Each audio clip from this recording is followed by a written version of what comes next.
नवरात्र चालू झालेली आहे. तुम्हा सर्वांना नवरात्रीच्या खूप खूप शुभेच्छा. प्रत्येकाला घराघरात कुणाला ना कुणाला उपवास असतोच. सतत शाबू खिचडी खाण्याचा कंटाळा येतो. म्हणून आज आपण मऊ लुसलुशीत अशी उपवासाची इडली बनवूया. तसेच इडलीसोबत खाण्यासाठी चटणी बनवूया. चला तर मग रेसिपीला सुरुवात करूया.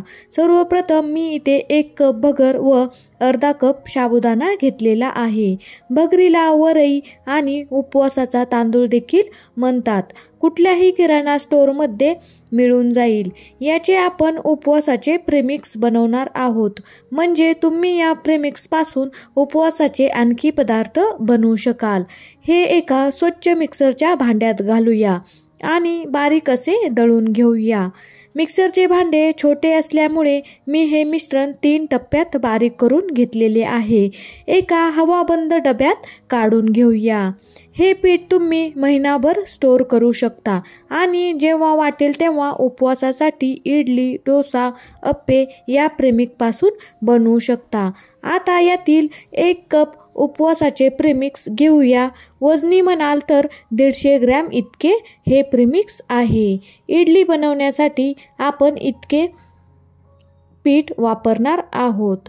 यात घालूया अर्धा कप दही. दही थोडंसं आंबट असावे म्हणजे इडली मस्त आंबूस लागते. त्याच कपामध्ये अर्धा कप पाणी घेऊया आणि ते या पिठात घालूया. पाणी थोडे थोडे घालायचे म्हणजे बॅटर पातळ होत नाही. चवीनुसार यात मीठ घालूया व याला चांगले मिक्स करूया. मिश्रण थोडेसे घट्ट वाटत आहे म्हणून यात आणखी थोडेसे पाणी घातले आहे. चांगले एकजीव करूया. मिश्रणाची कन्सिस्टन्सी तुम्ही पाहू शकता. अशा प्रकारे आपल्याला ठेवायची आहे. झाकण ठेवून हे मिश्रण 5 मिनिटे भिजायला ठेवूया. तोपर्यंत इडली सोबत खाण्यासाठी चटणी बनवूया. त्याच्यासाठी इथे मी 2 चमचे भाजलेले शेंगदाणे, अर्धा इंच आल्याचा तुकडा, 3 हिरव्या मिरच्या, 3 चमचे किसलेलं सुकं खोबरं घेतलेले आहे. तुम्ही ओलं खोबरं पण वापरू शकता. पाव चमचा साखर, चवीनुसार मीठ घेतलेले आहे. हे सर्व जिन्नस मिक्सरच्या भांड्यात घालूया. यातच आपण 2 चमचे इतके दही घालूया. याने चटणी मस्त आंबट गोड लागते. थोडंसं पाणी पण घालूया. ही चटणी आपण इडली सोबत खाणार असल्यामुळे मी थोडीशी पातळच ठेवणार आहे. मिक्सरमधून याला बारीक करून घेऊया. बारीक केलेली चटणी एका वाटीत काढूया. तुम्ही या चटणीमध्ये कोथिंबीर, जिरं पण घालू शकता. जर तुम्हाला उपवासाला हे 2 जिन्नस चालत असेल तर नक्की घाला. यात घालूया कडकडीत अशी तुपाची फोडणी. फोडणी घातल्यामुळे चटणी खूप टेस्टी लागते. फोडणीत तुम्ही जिरे पण घालू शकता. उपवासाला खात असाल तर नक्की घाला. आपली उपवासाची चटणी तयार झालेली आहे. थोड्या वेळासाठी बाजूला ठेवूया.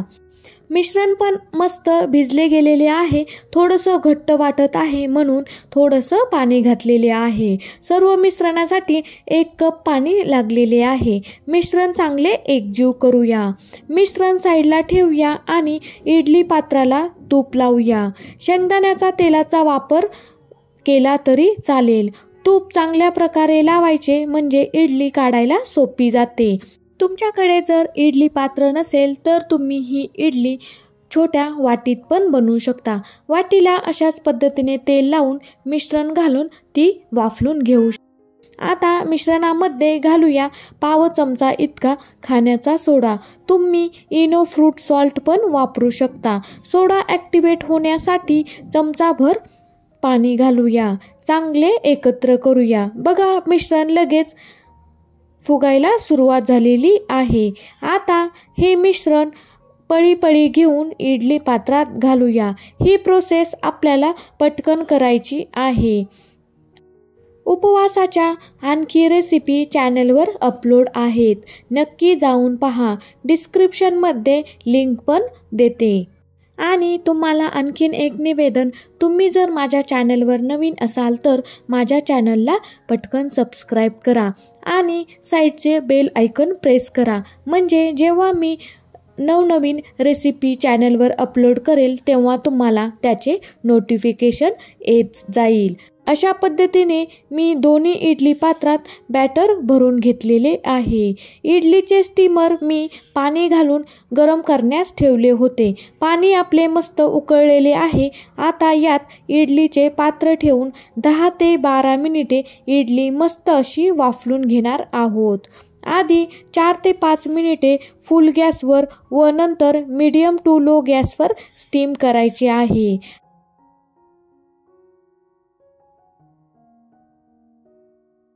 10 मिनिटांनी बघा इडली मस्त वाफवली गेलेली आहे।